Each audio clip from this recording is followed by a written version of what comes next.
A ordem de Deus. A administração local na igreja. Existe uma diferença entre dom e ofício, porém os cristãos quase sempre confundem dom com ofício. Tentar colocar um dom, como é o pastor, para funcionar como um ofício em uma igreja local é uma prova clara desse equívoco. Dom e ofício são duas coisas distintas nas escrituras. O dom é exercitado em relação ao corpo de Cristo, o ofício é uma responsabilidade em conexão com a casa de Deus. O dom é para edificação, enquanto o ofício tem a ver com governo, ou administração. Se por um lado o dom é universal, para todo o corpo, por outro, o ofício é uma responsabilidade local, isto é, para uma assembleia local. Existe uma exceção no caso do apostolado. O apostolado é tanto um ofício quanto um dom. É o único caso nas escrituras em que um ofício é algo universal. 12 dos discípulos do Senhor foram designados para o ofício do apostolado. O Senhor fez isso quando ainda estava no mundo. Judas caiu em transgressão e seu ofício, bispado, cargo ou ministério, dependendo da tradução, foi dado a outro homem, Matias. Todavia, eles receberam o dom do apostolado do Espírito, depois que o Senhor ascendeu à sua posição celestial à destra de Deus. Os dons, conforme mencionamos, fluem de Cristo no céu. Aqueles homens foram então dados à igreja para ajudá-la a se estabelecer na verdade. Subindo ao alto, levou cativo o cativeiro, e deu dons aos homens. E ele mesmo deu uns para apóstolos. Uma pessoa que tenha uma responsabilidade local, ofício, em uma assembleia, pode também ter um dom para ensinar ou pregar publicamente, mas quando as escrituras tratam de dons e ofícios, uma coisa não é confundida com a outra. Quando entendemos a diferença entre essas duas coisas, e como as escrituras as tratam de forma distinta, percebemos o quão longe da verdade estão afirmações do tipo, ele é o pastor de uma igreja. Em circunstâncias normais, um servo do Senhor nunca é o único dom em uma igreja local. Tampouco ele deve ficar restrito a exercitar seu dom em uma igreja local, ou até mesmo em uma seita dentro da igreja. O seu dom lhe foi dado para ser usado para o proveito de todo o corpo de Cristo. O modo biblicamente correto de dizer seria, ele é um pastor na igreja. Anciãos, presbíteros, bispos, e guias. Com exceção do apostolado, que é um caso à parte, existem apenas dois ofícios na igreja. Um é o de presbítero, no sentido de supervisor, às vezes traduzido como bispo, ancião ou guia, e outro é o de diácono. O ofício de presbítero, bispo, ancião ou guia, é o meio normalmente usado pelo Senhor para dirigir uma assembleia local em suas responsabilidades administrativas. O foco do seu trabalho está particularmente no bem-estar espiritual de uma assembleia local. As palavras usadas nas epístolas para os que atuam neste ofício são presbíteros, anciãos e guias, ou líderes, pastores, dirigentes ou condutores, dependendo da tradução. Todas estas palavras podem ser usadas de forma intercambiável para designar o mesmo ofício. O termo anciãos, do grego presbuteroi, descreve a maturidade e experiência, qualidades que deveriam ser a marca daqueles que ocupam tal ofício. A palavra se refere àqueles de mais idade, todavia nem todos os homens mais velhos na assembleia necessariamente atuam nessa posição de liderança responsável. A razão é que nem todos podem ter a experiência, o exercício, ou ainda as qualificações morais necessárias. O termo bispos, em grego episcopoi, descreve o trabalho de supervisão que eles executam, ou seja, sua função é pastorear o rebanho, zelando por suas almas, admoestando, etc. O termo guias ou líderes, em grego egômenos, descreve o trabalho de liderança que eles devem efetuar na assembleia local. Ao se referirem às pessoas que ocupam essa posição, as escrituras usam expressões como os que trabalham entre vós e que presidem sobre vós no Senhor, e vos admoestam. Repare que são os que trabalham que presidem, e não o que trabalha que preside. Sempre que eles são citados na função em que atuam, é usada a forma plural. Às vezes eles podem ser citados no singular, quando o assunto for o caráter pessoal de cada um, mas quando se trata do trabalho que efetuam, a forma é sempre plural. Isto demonstra que, em condições normais, este trabalho não é para ser efetuado por um só homem. Deus tem cuidado de prover para que exista mais de um ancião atuando numa assembleia local, para que nenhum indivíduo tente se levantar e presidir sobre a assembleia. É triste admitir, mas este cuidado nem sempre é respeitado e às vezes indivíduos acabam se levantando e contaminando suas assembleias locais. Algumas traduções, como a citada acima, presidem sobre vós no Senhor, o que pode dar a ideia de que esses homens estariam acima do rebanho de Deus. Todavia, isto não é correto. Uma melhor tradução para estes versículos seria, que presidem entre vós, como ocorre no início da passagem, os que trabalham entre vós. O sentido é que eles, assim como todos os outros membros do corpo de Cristo, têm um lugar entre os que fazem parte do rebanho. O único lugar nas Escrituras onde encontramos alguém presidindo sobre uma assembleia local é o caso de Diótrefes, um homem mau. Quão diferente é isso quando comparado à ordem adotada nas denominações inventadas pelo homem. O modo como Deus determinou, é que existissem alguns bispos em uma igreja ou assembleia local, mas a maneira do homem é ter um bispo sobre muitas igrejas ou assembleias. Estar entre os que presidem entre vós não implica necessariamente ensinar ou pregar em público, mas sim cuidar das questões administrativas da assembleia. Repito, confundir estas duas coisas é não entender a diferença entre um dom e um ofício. Todavia estes homens devem ser aptos para ensinar. Isto significa que eles devem ser capazes de expor a palavra da maneira como foram ensinados, mesmo que não sejam necessariamente dotados para serem mestres ou doutores. Alguns dos que presidem, talvez nunca ensinem em público, mas é muito bom e proveitoso quando podem fazê-lo. Esses também devem ser dignos de duplicada honra, quando governam bem. Aqueles que ocupam esta posição de liderança responsável são vistos, simbolicamente falando, como estrelas, e como anjo da igreja, no livro de Apocalipse. Em seu papel de estrelas, eles devem dar testemunho da verdade de Deus, os princípios da palavra, sendo portadores da luz na assembleia local. Isto mostra que devem ser instruídos na palavra. Quando a assembleia for confrontada com um problema ou dificuldade, eles devem ser capazes de derramar a luz da palavra de Deus para determinarem como a assembleia deve agir. Em Atos 15 temos um exemplo do seu trabalho. Depois de ouvirem falar de um problema que estava atribulando a assembleia, Pedro e Tiago, fazendo seu papel de estrelas, derramaram luz sobre o assunto. Tiago aplicou um princípio tirado da palavra de Deus, e então deu o seu parecer quanto ao que ele acreditava que o Senhor gostaria que eles fizessem. Em seu papel de anjo da igreja, os mesmos que ocupam esse lugar de responsabilidade agem como mensageiros, a fim de apresentarem a vontade de Deus na assembleia no desempenho das decisões que são tomadas. Isto também é ilustrado em Atos 15. Depois de determinarem o que acreditavam ser a vontade do Senhor em relação ao problema, eles presidiram na assembleia local, no sentido de colocar em prática a vontade de Deus. Eles apresentaram suas conclusões diante da assembleia, evitando assim agirem independentes dos demais irmãos, que também acreditavam ser aquela a vontade do Senhor. Em seguida foi enviada uma carta aos irmãos de Antioquia, a fim de notificar os irmãos ali acerca de como o problema tinha sido resolvido. Em certo sentido, o trabalho dos pastores, dons, e dos anciãos, ofícios, é semelhante. Ambos têm a responsabilidade de cuidar do rebanho e alimentá-lo, mas os dois nunca são tratados como iguais. O pastor não limita sua atuação à assembleia local, ao contrário do que faz o ancião, presbítero ou guia. Diáconos, enquanto aqueles que desempenham o ofício de ancião, presbítero ou guia, estão ocupados com o bem-estar da assembleia local, os que têm o ofício de diácono devem se ocupar com os cuidados temporais da assembleia local. A palavra diácono poderia ser traduzida como ministro, pois na Bíblia o ministério não está restrito apenas às coisas espirituais, ministério cotidiano. Os diáconos ministram as coisas temporais, mas seu serviço para o Senhor não precisa estar confinado exclusivamente a isso. Se eles tiverem um dom para ministrar a palavra, poderão exercitar esse dom conforme a direção que receberem do Senhor. Tanto Estevão como Filipe, que eram diáconos, também tinham dons para o ministério da palavra. Estevão tinha o dom de mestre ou doutor, e Filipe era bem dotado como evangelista. As irmãs também podem atuar como diaconisas. Romanos capítulo 16 versos 1, diz: recomendo-vos, pois, Febe, nossa irmã, a qual serve na igreja que está em Cencreia. Todavia, elas não poderiam ocupar oficialmente tal posição, pois Paulo disse a Timóteo que os diáconos deveriam ser maridos de uma só mulher, o que demonstra que eles eram homens. Aqueles que têm esse ofício também precisam ter uma qualificação moral semelhante à dos anciãos, presbíteros ou guias.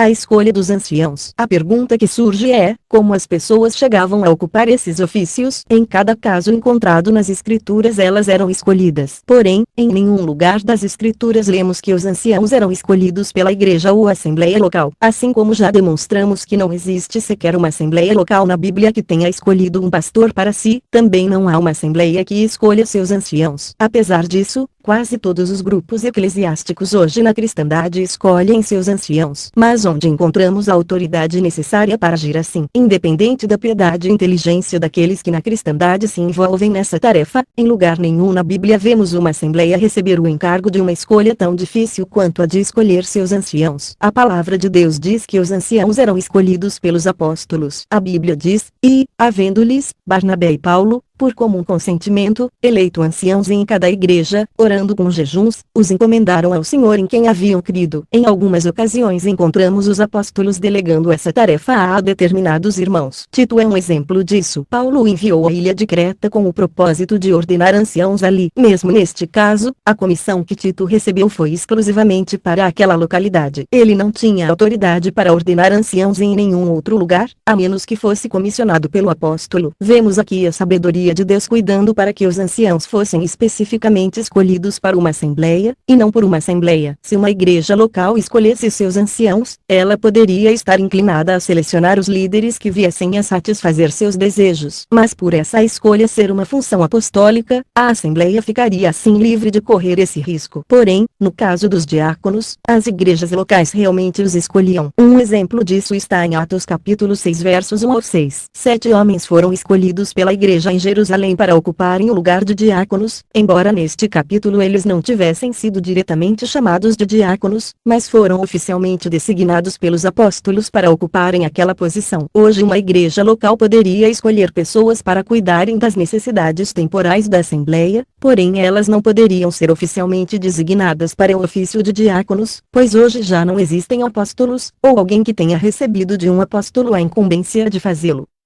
Hoje não existem apóstolos para ordenar anciãos e diáconos. Todo o valor da escolha de uma pessoa para ocupar um determinado ofício depende da legitimidade do poder que está por trás dessa escolha. As Escrituras deixam claro que ninguém, além dos apóstolos ou de alguém enviado por eles, teria o poder de comissionar uma pessoa para uma dessas funções. Mas onde será que encontramos hoje alguém capaz de mostrar evidências de ter sido comissionado por um apóstolo para desempenhar tal tarefa? Na palavra de Deus não há um indício sequer de que o poder de ordenar alguém tenha tido continuidade. Portanto, a igreja hoje não tem o poder de ordenar anciãos, presbíteros ou guias, para tal ofício, ou um diácono para desempenhar seu papel, simplesmente por não termos um apóstolo ou alguém autorizado por um apóstolo para fazer isso. Todavia, percebemos que esta não é a crença e prática de alguns cristãos, que acham que ainda existem apóstolos no mundo hoje. A Bíblia, porém, mostra o contrário. Ela diz que a igreja está edificada sobre o fundamento dos apóstolos e dos profetas, de que Jesus Cristo é a principal pedra da esquina, no qual todo o edifício, bem ajustado, cresce para templo santo no Senhor, no qual também vós juntamente sois edificados para a morada de Deus em espírito. Nesta passagem das Escrituras a formação da igreja é comparada à construção de uma casa. Ela começa com o assentamento da pedra principal, Cristo.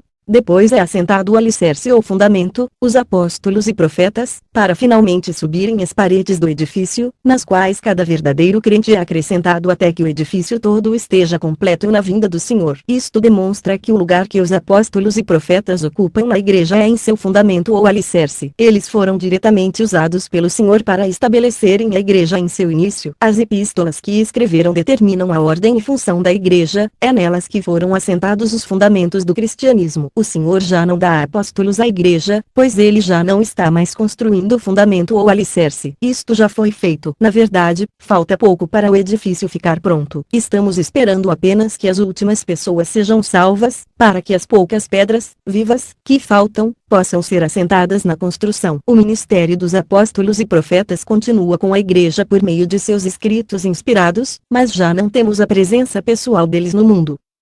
3 qualificações para o apostolado. Relacionamos a seguir 3 coisas que qualificam uma pessoa para o apostolado, as quais demonstram que hoje já não seria possível existir apóstolos no mundo. Eles deveriam ter visto o Senhor pessoalmente. Eles deveriam ter sido escolhidos e enviados diretamente pelo Senhor. Eles deveriam ter sido testemunhas de sua ressurreição. O que a Bíblia diz é que surgiriam impostores se apresentando como apóstolos. Portanto, qualquer pessoa que hoje reivindique para si o apostolado, está se colocando nesta categoria de impostor, os que dizem ser apóstolos, falsos apóstolos. William Kelly escreveu: está claro que não temos, hoje no mundo, apóstolos ou seus representantes designados por um apóstolo para executarem um trabalho de responsabilidade dos apóstolos, como foi o caso de Tito. Como consequência, se você se submeter ao ensino da palavra de Deus, já não irá encontrar anciãos e nem desejará procurá-los, ao menos em sua forma oficial. Se alguém alegar que isso ainda seria possível, peça que tal pessoa apresente apresente as bases bíblicas para isso. Na minha opinião, as evidências que temos são mais que suficientes para refutar isso. Você não pode ordenar pessoas formal e precisamente para esse ofício, a menos que tenha poder e autorização do próprio Senhor para fazê-lo. O problema é que você não tem esse poder, o qual é indispensável para autenticar anciãos, e este é definitivamente o ponto fraco da questão. Você não tem nem apóstolos, nem pessoas comissionadas pelos apóstolos, para agir neste sentido, portanto todo o sistema atual de ordenação desmorona por faltar a ele uma autoridade competente.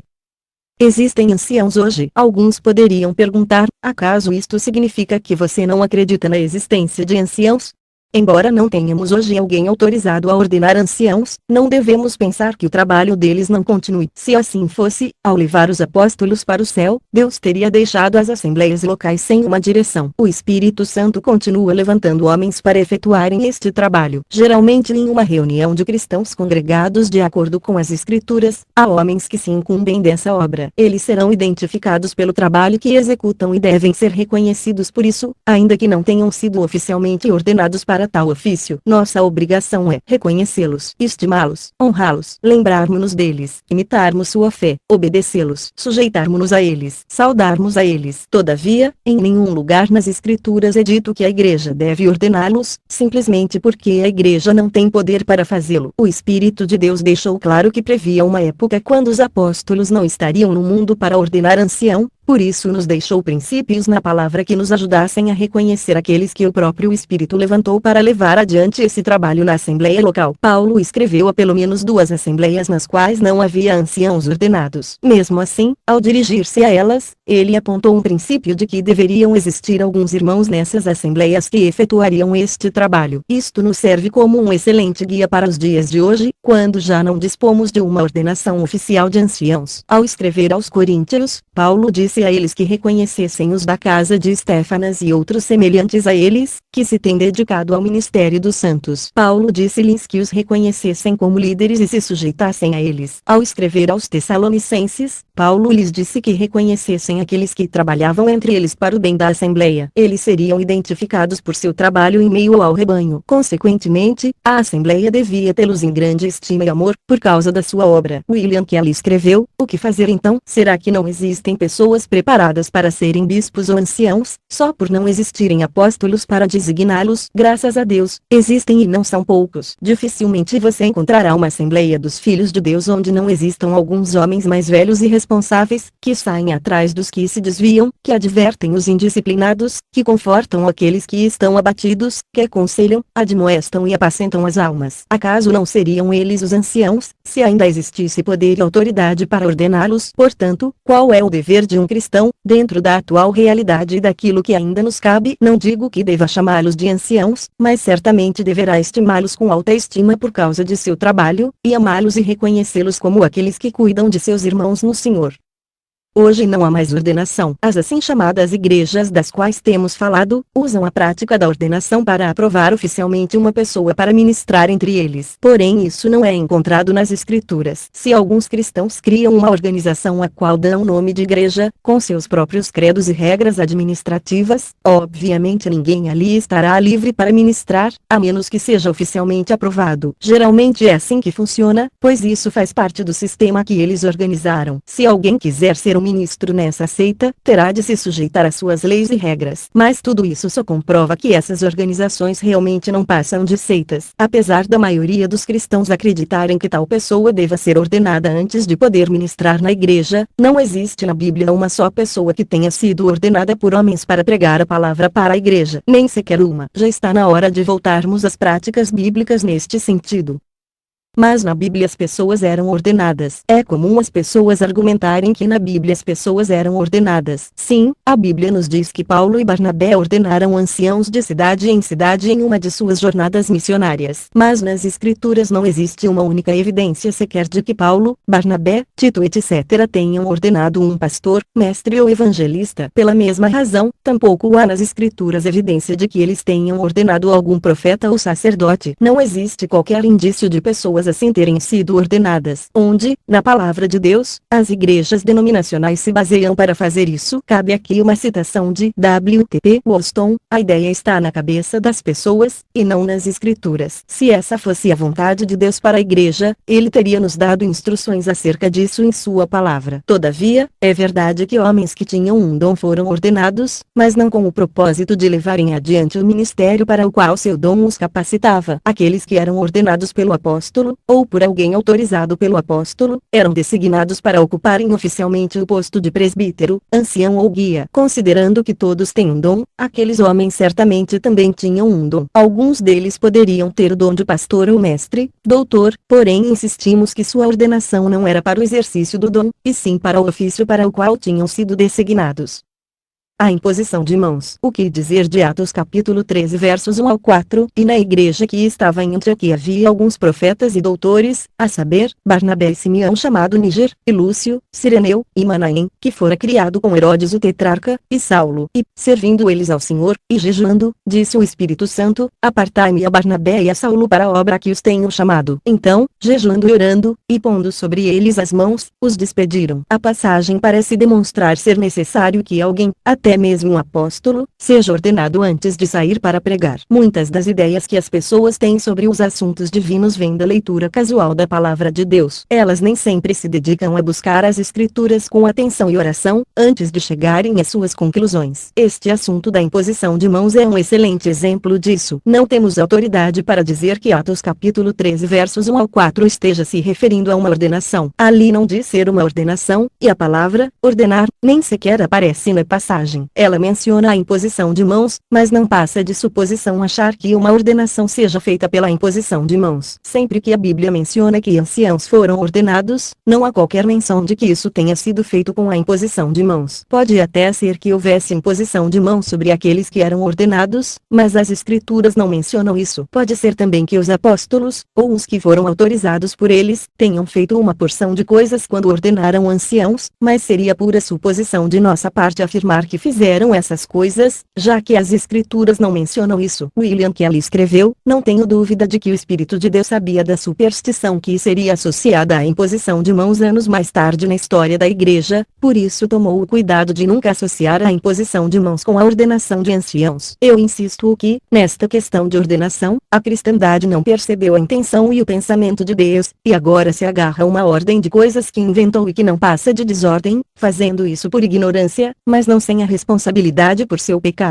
Em Atos capítulo 11 versos 25 e 26 e capítulo 12 versos 25, fica claro que Barnabé e Saulo já estavam no ministério antes que os de Antioquia impusessem as mãos sobre eles. Paulo não foi colocado no ministério, como apóstolo, por meio da imposição de mãos daqueles homens. Ele disse que foi o Senhor quem o colocou. Ao escrever a Timóteo, ele disse: e dou graças ao que me tem confortado, a Cristo Jesus Senhor nosso, porque me teve por fiel, pondo-me no ministério. Ele não recebeu seu apostolado de homens. Ao escrever aos Gálatas, ele disse: Paulo, apóstolo, não da parte dos homens, nem por homem algum, mas por Jesus Cristo, e por Deus Pai, que o ressuscitou dentre os mortos. Se a imposição de mãos que vemos em Atos 13 tivesse sido uma ordenação, então quem os ordenou? Simeão, chamado Níger, Lúcio, Manaém, e talvez outros ali. Esses eram profetas e mestres, dons que têm o segundo e terceiro lugares na igreja. Se eles ordenaram os apóstolos, então o menor ordenou o maior. Não pode ser. William Kelly escreveu: acaso o apóstolo Paulo considera a imposição de mãos de outros como ordenação para seu ofício especial? Com toda certeza podemos crer que não. Se fosse este o caso, porque ele não fez menção desta ocasião e da imposição de mãos quando reivindicou seu direito de apóstolo. Atos capítulo 14 versos 26 explica o que realmente aconteceu quando as mãos de outros em Antioquia foram impostas sobre Barnabé e Saulo. Ali diz: e dali navegaram para Antioquia, de onde tinham sido encomendados à graça de Deus para a obra que já haviam cumprido. Isto demonstra que os irmãos em Antioquia haviam estendido a eles as destras, em comunhão. Eles tinham dado a Barnabé e Saulo total comunhão e suporte na obra que estavam para executar. executar. Talvez tenha sido incluída uma ajuda prática ou financeira, além de suas contínuas orações por eles durante a jornada, apesar de as escrituras não mostrarem estes detalhes. Não existe nada em Atos capítulo 13 versos 1 ao 4 que dê a entender que Barnabé e Saulo tenham sido ordenados para ocupar uma posição clerical. Além disso, o ato de encomendarem Paulo à graça de Deus foi repetido. Aquilo era algo que os irmãos faziam para os servos do Senhor cada vez que eles saíam em uma nova obra para pregarem o Evangelho. Isto certamente comprova que não se tratava de uma ordenação, pois mesmo aqueles que pensam enxergar uma ordenação em Atos 13, não acreditam que uma pessoa precise ser reordenada a cada 1 ou 2 anos. Ora,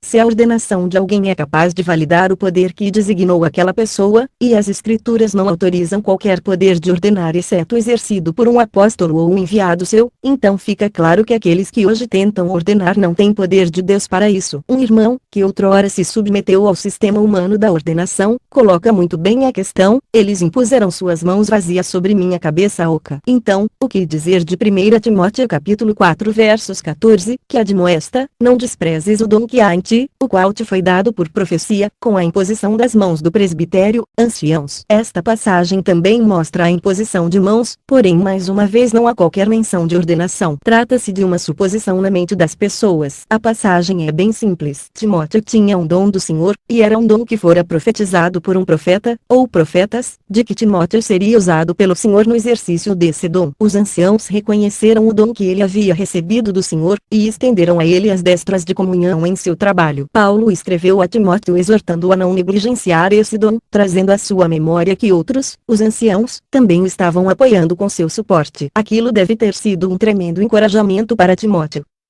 Coleta, ou dízimo. Outra prática que se tornou parte integrante dos cultos nas igrejas denominacionais é o uso do dízimo, dar 10% da renda. O dízimo é algo claramente judaico, e foi emprestado pela cristandade da ordem de coisas que a Epístola aos Hebreus chamou de arraial. O dízimo não tem lugar no cristianismo. O cristianismo funciona sobre princípios completamente diferentes e muito mais elevados do que o sistema da lei mosaica. Impor esse padrão sobre os filhos de Deus no cristianismo hoje é não entender a graça e a diferença que existe entre judaísmo e cristianismo. O dízimo era uma instituição imposta aos filhos de Israel que estavam sob a lei. No cristianismo, o novo homem não precisa de uma lei. Ele se deleita em agradar a Deus e fazer a sua vontade. Colocar a nova vida em Cristo sob o princípio da lei é achar que existe algo nessa vida que poderia querer agir fora da vontade de Deus, mas não existe tal impulso em um crente que esteja andando no Espírito. No judaísmo não importava se a pessoa queria ou não, pois mesmo assim ela era obrigada a dar seus 10%. Era lei. De maneira alguma este é o princípio sobre o qual os cristãos se baseiam na hora de contribuir. Em 2 Coríntios capítulo 8 e 9 temos os princípios para o cristão ofertar. Repare com atenção que nestes capítulos, ou em qualquer outro lugar do Novo Testamento, não há uma palavra sequer que diga que os cristãos devem utilizar o método legal do dízimo, em seu ato de ofertar. Nos capítulos 8 e 9 de 2 Coríntios, os princípios da contribuição cristã são colocados de maneira bem simples. Primeiro devemos nos dar a nós mesmos para o Senhor e nos entregarmos à vontade de Deus, e então dar de nossos bens de acordo com a medida que temos. Ali diz, será aceita segundo o que qualquer tem, e não segundo o que não tem. Para ter algum valor diante de Deus, a contribuição cristã precisa vir do coração. Se não existir uma prontidão de vontade, então o ato de dar não passa de algo legal e, portanto, não existirá nisso qualquer valor real de sacrifício. Estes capítulos também revelam o propósito da contribuição cristã. O apóstolo mostra que o ato de dar é para expressar comunhão com outros membros do corpo de Cristo, abundar em cada aspecto da experiência cristã, provar a realidade de nosso amor, imitar nosso Senhor Jesus, ajudar a atender às necessidades de outros, experimentarmos, na prática, a abundância com que Deus nos supre conforme sua total suficiência, criar condições para que outros agradeçam a Deus, permitir que tenhamos abundância acreditada em nosso favor. Na ordem de Deus, o que existe são as coletas feitas regularmente quando os santos se reúnem no primeiro dia da semana. A palavra de Deus diz, ora, quanto à coleta que se faz para os santos, fazei vós também o mesmo que ordenei às igrejas da Galácia. No primeiro dia da semana cada um de vós ponha de parte o que puder ajuntar, conforme a sua prosperidade. Embora a coleta mencionada nesta passagem fosse para as necessidades específicas dos santos em Jerusalém, o princípio continua valendo para nós hoje. Ainda existem necessidades específicas na igreja. A ocasião quando a coleta deve ser feita é quando os santos se reúnem para partirem o pão no primeiro dia da semana. Hebreus capítulo 13 versos 15 e 16 conecta o sacrifício da beneficência e comunicação com o sacrifício de louvor que é oferecido no partir do pão. O que é estarrecedor na cristandade hoje, e certamente uma desonra ao Senhor, é vermos as denominações encorajarem até mesmo aqueles que não são salvos, a ofertarem nas coletas. A impressão que isso dá naqueles que são deste mundo, é que podem fazer algo de aceitável a Deus, ainda em seu estado não regenerado. E o que é pior, isso também passa a impressão de que o cristianismo é um sistema de toma lá dá cá. Como alguém observou, seu Deus deve ser bem pobre, pois ele está sempre obrigando vocês cristãos a pedirem dinheiro. Não encontramos na Bíblia coletas envolvendo pessoas que não fossem salvas. A prática no princípio da igreja era de não fazer coletas públicas. Para evitar ideias erradas que o mundo pudesse ter dos cristãos, os servos do Senhor no início da igreja, tinham o cuidado de não tomar nada daqueles dentre as nações às quais eles levavam o evangelho, pessoas que não conheciam o Senhor. Esta continua sendo a ordem para a igreja hoje.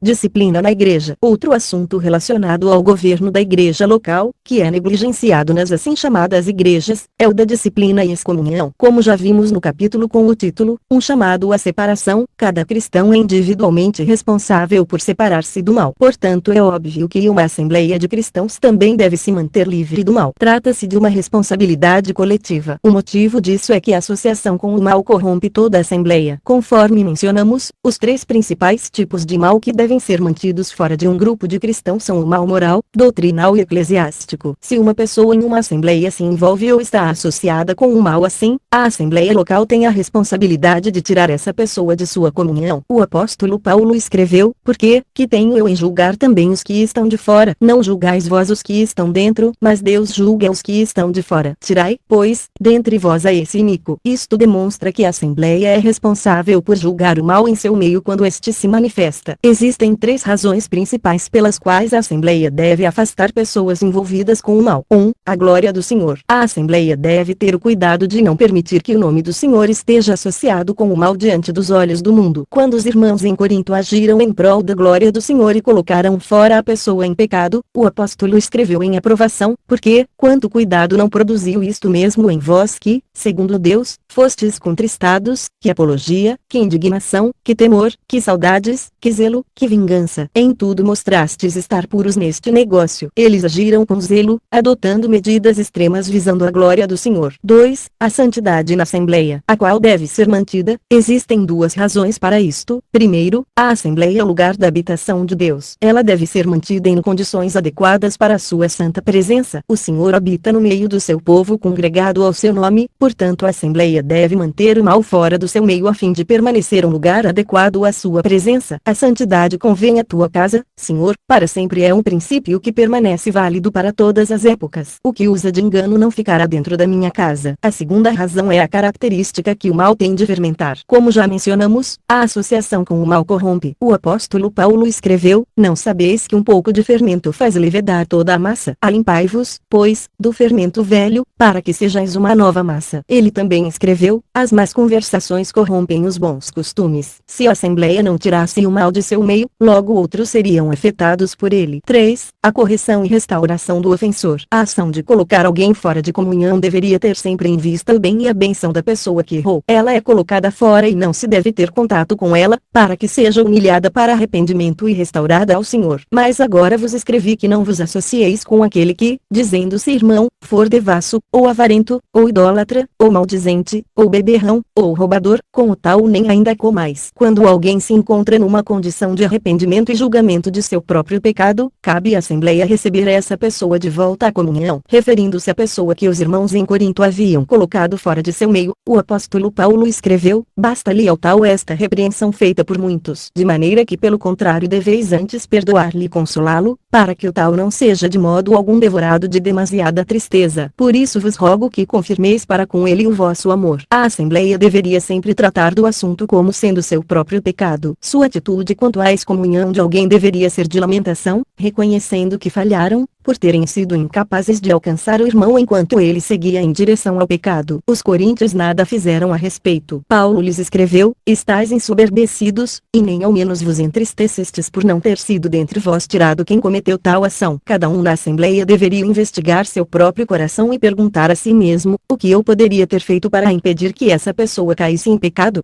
Devemos reconhecer que não fizemos nada a respeito, que não pastoreamos essa pessoa da forma adequada, ou que não oramos por ela o suficiente, etc. Era isto que significava o sacerdote comer da oferta pelo pecado, o sacerdote que ia oferecer pelo pecado a comerá. Este tipo de cuidado pela glória do Senhor é algo que quase não existe na cristandade hoje, todavia deveria ser praticado por cada assembleia cristã. Recepção, uma responsabilidade da Assembleia Local. Outra prática da Igreja no princípio, que hoje quase não existe na cristandade, era o cuidado com a recepção de pessoas à comunhão. Considerando o que a Bíblia ensina a respeito da pureza na Assembleia, quando alguém tem o desejo de partir o pão à mesa do Senhor, a Assembleia deve ter o cuidado de não receber a comunhão alguém envolvido em pecado, seja ele moral, doutrinal ou eclesiástico. O princípio é simples. Se uma Assembleia Local tem a responsabilidade de julgar o pecado em seu meio, como já demonstramos, a consequência natural disso é que ela deve ter o cuidado com aquilo ou aquele que recebe em seu meio. Alguém afirmou corretamente que a Assembleia Local não deve ter uma comunhão aberta, e nem ter uma comunhão fechada, mas sim uma comunhão protegida. A Assembleia deve receber à mesa do Senhor todo membro do corpo de Cristo que não esteja impedido pela disciplina bíblica. Se não fizer assim, ela estará agindo de forma inconsistente com o terreno de um só corpo sobre o qual ela professa estar congregada. Se, por um lado, todos os cristãos devem estar à mesa do Senhor, nem todos podem estar ali, já que seu privilégio pode ser anulado por seu envolvimento com algum pecado.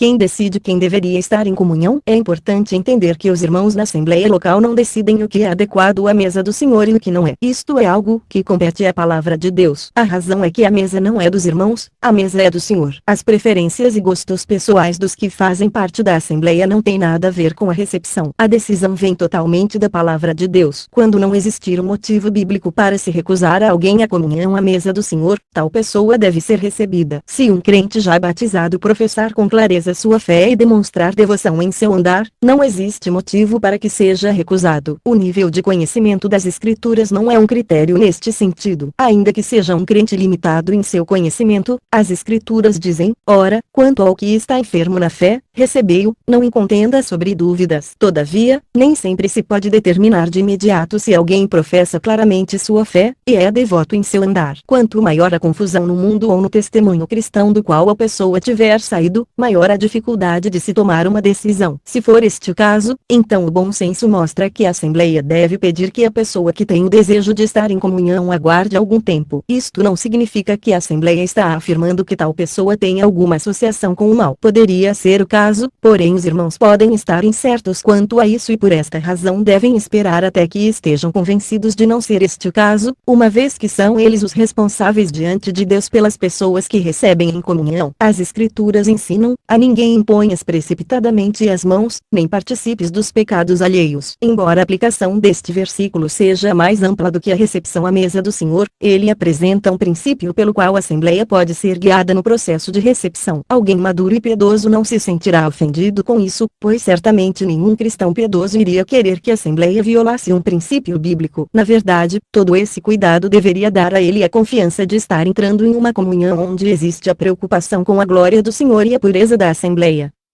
Seria suficiente o testemunho pessoal? Um importante princípio relacionado a este assunto e que precisa ser compreendido, é que a Assembleia, biblicamente falando, não se baseia no que diz uma testemunha. Tudo que diz respeito à Assembleia deve ser feito de acordo com este princípio, por boca de 2 ou 3 testemunhas será confirmada toda a palavra. Confira também o que diz em João capítulo 8 versos 17 e Deuteronômio capítulo 19 versos 15. Por esta razão a Assembleia não deve receber pessoas com base em seu próprio testemunho, principalmente considerando que todas as pessoas costumam dar um bom testemunho de si mesmas, como as próprias Escrituras afirmam: todos os caminhos do homem são puros aos seus olhos. E também, quem fala de si mesma busca a sua própria glória. Por isso é preciso pedir a uma pessoa que deseja entrar em comunhão que aguarde, principalmente quando a Assembleia nada souber a respeito dela. Assim que a Assembleia Local venha conhecer a pessoa que deseja estar em comunhão, ela poderá ser recebida com base no testemunho de outros. Este é um princípio que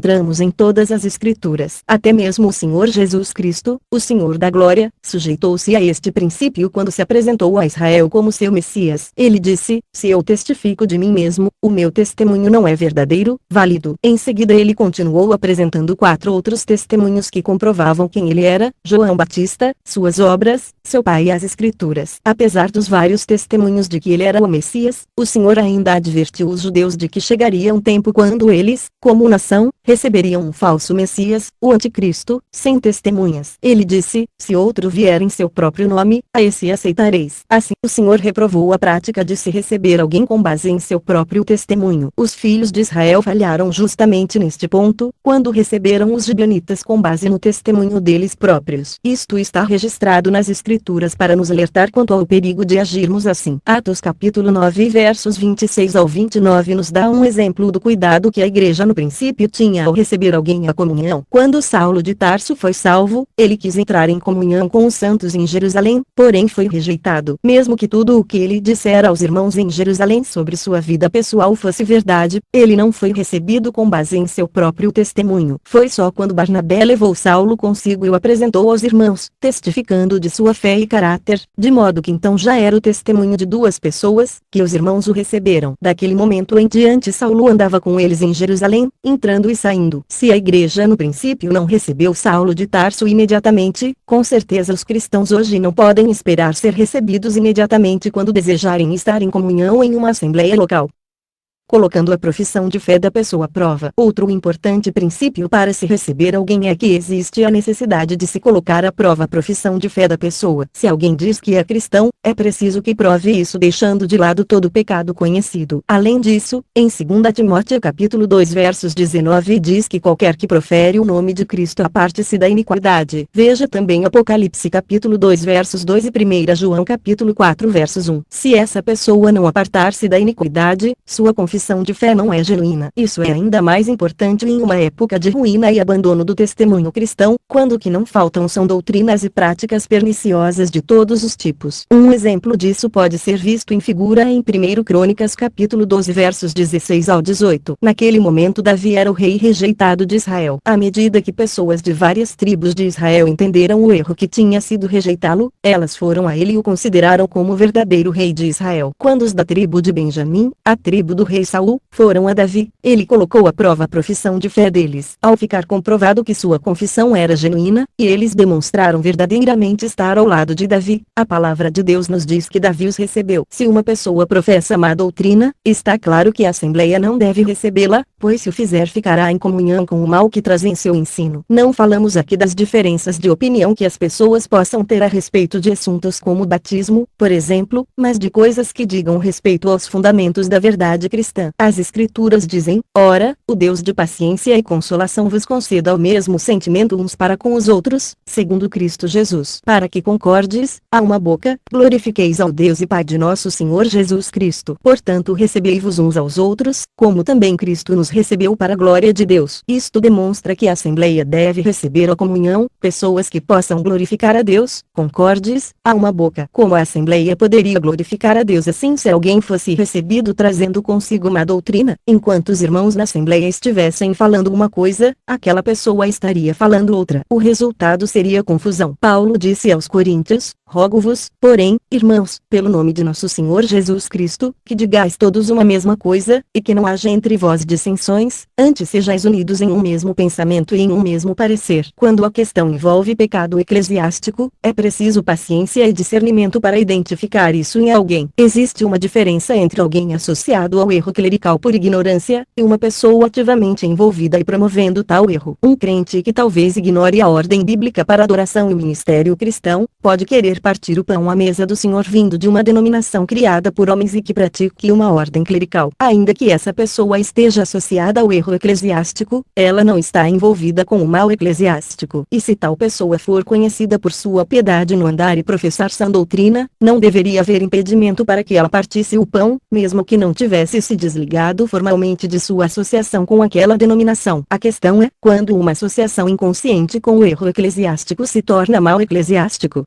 Cremos que a resposta é simplesmente quando a vontade da pessoa está envolvida com isso. Para detectar essa vontade é preciso que a Assembleia tenha um discernimento sacerdotal. Em casos assim, a Assembleia precisa depender muito do Senhor para conhecer o seu pensamento a respeito do assunto. Em condições normais, os irmãos deveriam permitir que essa pessoa partisse o pão, esperando e confiando que Deus estaria trabalhando em seu coração, e que ela iria abandonar o lugar de onde veio, após participar da ceia do Senhor, e continuar congregada com aqueles reunidos ao nome do Senhor. Este princípio é encontrado em 2 Crônicas capítulo 30-31. Ezequias permitiu que o povo de Judá, e também alguns das 10 tribos separadas, participassem da Páscoa e adorassem o Senhor no divino centro em Jerusalém. Depois de fazerem isso, eles voltaram para casa e destruíram seus ídolos e imagens. Não estamos insinuando que as denominações criadas pelos homens sejam condescendentes com a idolatria, estamos falando apenas do princípio encontrado ali. O que é interessante neste caso, é que Ezequias não lhes disse que procedessem assim. Aquilo foi uma resposta vinda de seus corações pelo simples fato de terem estado na presença do Senhor em Jerusalém. Todavia, se alguém deseja continuar indo a ambos os lugares regularmente, isto não deveria ser aceito. Como assinalou J. N. Darby, uma pessoa assim não estaria sendo honesta com nenhuma das partes. Ele também afirmou que a degradação e a corrupção aumentam cada vez mais no testemunho cristão, ficando cada vez mais difícil colocar em prática este princípio. É necessário um discernimento ainda maior à medida que os dias se tornam mais sombrios. Algo assim só tem acontecido esporadicamente nos dias atuais. Outra figura do Antigo Testamento, ilustra o cuidado no recebimento à comunhão. Quando a cidade de Jerusalém, o centro divino neste mundo onde o Senhor havia colocado o seu nome, foi reconstruída nos dias de Neemias, havia um grande perigo representado pelos inimigos em redor. Consequentemente, eles não abriam os portões para permitir que as pessoas entrassem na cidade, até que o sol aqueça, literalmente ao meio-dia. Eles se certificavam de não existir qualquer vestígio de sombras em redor, antes de permitir que as pessoas entrassem na cidade. Até que chegasse aquele momento, eles faziam com que as pessoas que desejassem entrar na cidade aguardassem. À medida que a escuridão na cristandade aumenta nestes últimos dias, é preciso tomar este tipo de cuidado na recepção de pessoas à comunhão. Você encontra o mesmo princípio em 1 Crônicas capítulo 9 versos 17 ao 27, os porteiros. Tudo isso soa muito estranho para a maioria dos cristãos que não conhecem outros métodos além da comunhão aberta praticada pelos denominacionais. A ênfase nas igrejas é conseguir o máximo possível de pessoas para o grupo. São feitos grandes esforços neste sentido. Tomar cuidado com quem é acrescentado à comunhão provavelmente parece algo meio incomum, mas todavia é isso que a palavra de Deus ensina.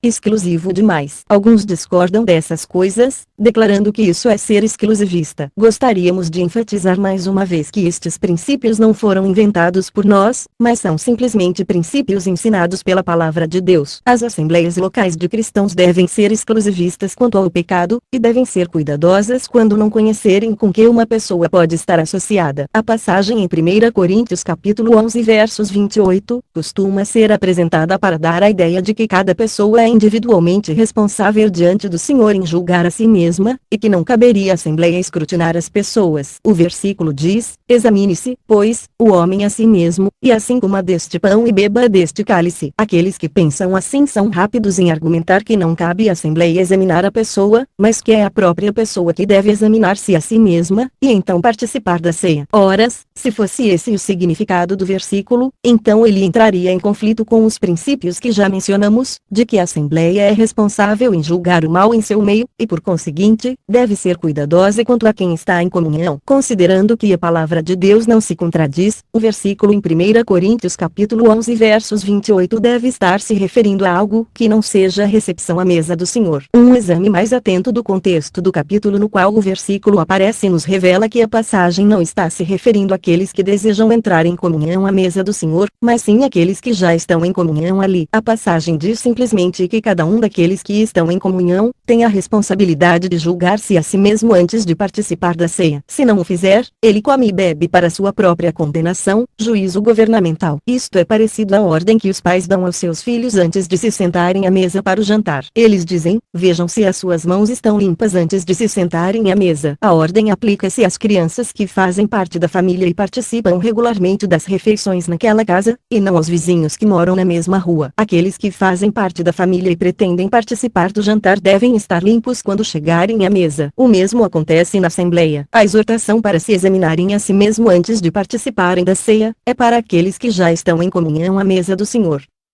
A responsabilidade individual. Se por um lado existe a responsabilidade da Assembleia Local nesta questão, por outro o indivíduo que deseja entrar em comunhão com uma Assembleia Local também tem sua parcela de responsabilidade. Se ele deseja andar corretamente diante do Senhor, irá querer ter cuidado ao dar esse passo. Todavia, muitos cristãos acham que podem se associar com qualquer coisa que desejarem sem que sejam afetados por isso, mas a Bíblia ensina que somos afetados por aqueles com quem nos associamos, e alguém que esteja buscando comunhão com uma assembleia de cristãos sobre a qual tenha poucas informações deve agir com cuidado. O princípio da contaminação decorrente da associação com o mal funciona nos dois sentidos. A assembleia deve ser cuidadosa quanto a quem e a que recebe em sua comunhão, mas a pessoa que procura estar em comunhão também deve ser cuidadosa. As Escrituras dizem: a ninguém imponhas precipitadamente as mãos, nem participes dos pecados alheios, conserva-te a ti mesmo puro. Isso se refere à comunhão e foi escrito para uma pessoa na casa de Deus. A responsabilidade de todo cristão é manter-se puro, pois as más companhias corrompem os bons costumes. Em vista disso, porque alguém cria uma assembleia de cristãos, da qual não tem qualquer conhecimento quanto ao que creem ou praticam ali, para insistir em partir o pão ali, considerando que tal pessoa acabaria associada com tudo o que acontecesse ali. Como ela poderia ter certeza de não estar entrando em um grupo de pessoas com doutrinas blasfemas ou práticas condenáveis? Nossa única conclusão é que uma pessoa assim nunca teria levado em consideração estas coisas, ou simplesmente não acreditaria que elas pudessem ocorrer. O cuidado que cada crente individualmente deve ter é visto em figura no Antigo Testamento, quando o assunto é adoração praticada por Israel. O Senhor disse a eles: guarda-te, que não ofereças os teus holocaustos em todo lugar que vires, mas no lugar que o Senhor escolher numa das tuas tribos ali oferecerás os teus holocaustos, e ali farás tudo o que te ordeno. Este princípio irá guiar o cristão que procura pelo lugar que o Senhor escolheu nos dias de hoje. Os filhos de Israel não deviam oferecer seus sacrifícios e nem adorar em qualquer lugar que vissem, e o mesmo vale para o cristão. Um cristão simplesmente não deve ir a qualquer lugar para oferecer sua adoração ao Senhor. Ele deve fazer isso apenas no lugar onde Deus quer que ele esteja. Tendo em vista o mal e o abandono da palavra de Deus que existem hoje no testemunho cristão, e o perigo de ser levado ao erro, não se deve ter pressa em oferecer sacrifícios de louvor em comunhão com uma assembleia de cristãos da qual não se conhece coisa alguma. A obrigação de cada um é descobrir de antemão algo sobre aquele grupo de cristãos. A pergunta que se deve fazer é: quais doutrinas e práticas este grupo possui? Se uma pessoa encontrar o lugar que acredita ser da direção do Senhor para ela, é melhor não ter pressa de partir o pão ali. É preciso orar a respeito e esperar no Senhor até ter a tranquilidade de saber que não está se associando com algo que seja uma desonra para o Senhor. Que o Senhor possa guiar o leitor nesse importante passo.